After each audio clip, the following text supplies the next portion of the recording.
Thank you. Good morning. Morning. Good morning. It's a real pleasure to be with you this morning, and I'm so very, very thankful, not only to this congregation, but to this community for sustaining and for supporting one another. A congregation in the church that is so very, very warm and welcoming.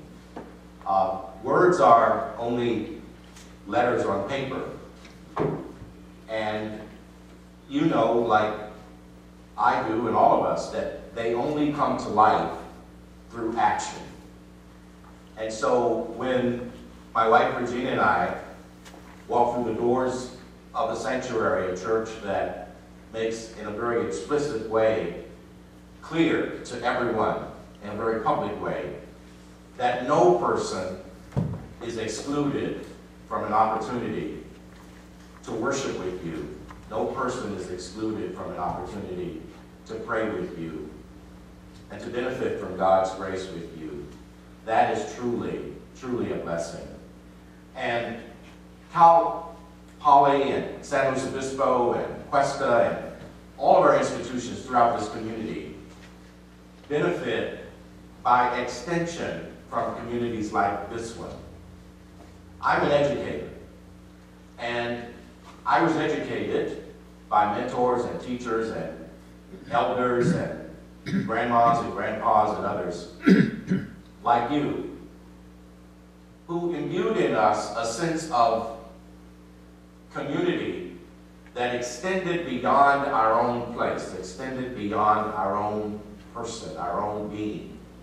And you've heard it said more than a few times that the role that we can play, and the role that certainly in a Christian ethic-like way, that role is at first a committee of one.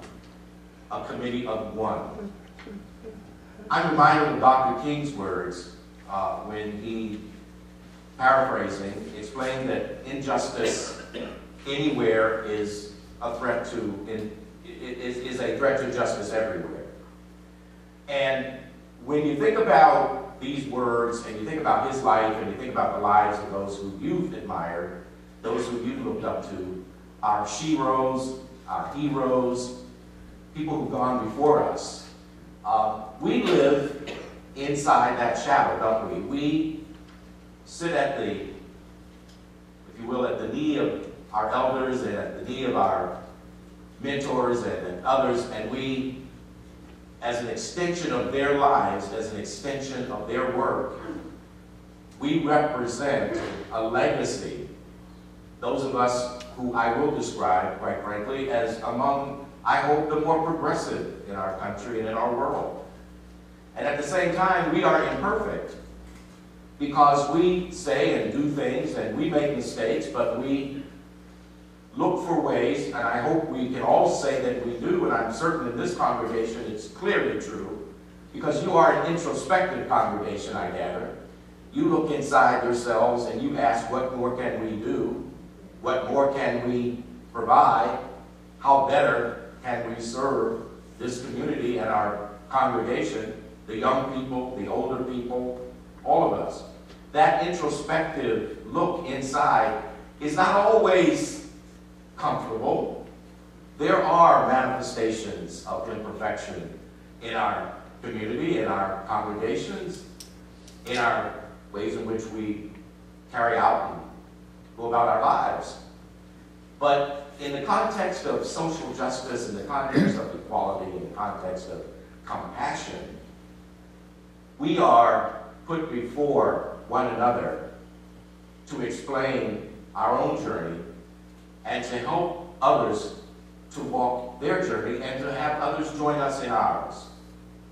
So these are the words that come to my heart as I look out at you and as I gather with you and as I worship with you this morning.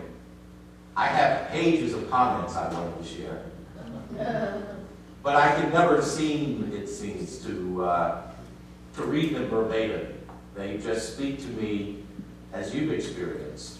They speak to me in ways that are what was the word you used? Improvisational? That are improvisational. And I tell you, that is probably the most powerful instinct we have. Our instincts, our heart. You know, I work with students and they ask questions that are pretty direct, and you've experienced this with others who want a precise answer. And the best answer I can give them is follow your heart. What does your instinct tell you? Go to a quiet place, uninterrupted by sound. No radio, no TV, no gadgets, all that stuff, gadgets. And just for that moment, reflect on what that question means for you and what that question means for those affected by it. And they look at me and they want a precise answer because that's the kind of world we live in, isn't it? We live in a fast-paced, easy answer-like world at times, and the world is more complex than that. And the answers that we provide should be born out of that person's own journey, that person's own experience. The golden rule is important: treat others as you would have them treat you. But the other piece of that is treat others as they would want to be treated. And so my recipe and my example is but one, but it is for you, as I say to our students, it is your role, your journey, that is most important. I'm going to take my watch off and I'm going to put it here because you can probably tell by now that I have a little bit to say at times. And I don't want to abuse the moment. But you know, I was just thinking about this and reflecting on some of the people who have been in my life and in my journey, on my journey, important. And they represented for me not perfection as I grew to know them better, but they represented models that I could emulate. For all of us, some of them are familiar names. Dr. King, Martin Luther King, Mahatma Gandhi, Harriet Tubman, Barbara Jordan, Joan Trumper. Joan was a freedom rider. She happened to be a Caucasian woman, a white woman. There were many that are not mentioned in some of our history books, the untold story, if you will, of the contributions that we all made to civil rights efforts, freedom riders and others who came from all walks of life and were different complexions, different genders, different sexual orientations, people who were representative of this country's need to speak up and to speak out. Eleanor Roosevelt, Gloria Steinem, Angela Davis, Bob Marley, one of my favorites, who said you can't stop the hands of time. He was right. They march on. Princess Diana, Marion Wright Edelman. You know, people like that who we watched and who we emulated in some ways, but more immediately, our own family, my mother, my dad, my grandparents. My grandmother taught me to fish. And I haven't fished enough in this life. But there are manifestations of fishing. You can go off to a river or an ocean, but you can also fish in a more earthly way, in a more grounded way, can't you? You know where I'm headed with that. And so when we fish and when we look for ways to bring in, if you will, the catch and bring in the flock and bring in the prize, it is also a manifestation of our capacity to reach out to other people and fish for opportunities and to bridge divides. A mentor who taught me to understand that my life was about bridge building as much as it was anything else. And that is a powerful and a very important and blessed quality to have. You've all been in that situation, I'm certain, where you acted as a bridge builder. That's what Dr. King was, that's what Mahatma Gandhi was, that's what many of the people I've talked about That's what they were. Fannie Lou Hamer and John Lewis, and people that you, again, understand were able to bring people together and to help move this country forward in the context of social justice, compassion, equality. We're not there yet. We have a long way to go. But we're making progress. We're making progress. We have sorrowful and dreadful conditions related to poverty and the undereducation of our young people, and right here in the midst of our own community, homelessness. And it's still controversial for reasons that I can't explain, don't understand, how it is that we can debate whether or not someone ought to have one house when there are too many who have 3 and 4 and 5 houses. I don't get it. But we do have that opportunity to participate in a community where dialogue and conversation, and yes, debate can be had about important issues. And I think one of the most important things we can do, and again, no news to you, is to not remain silent. To not remain silent.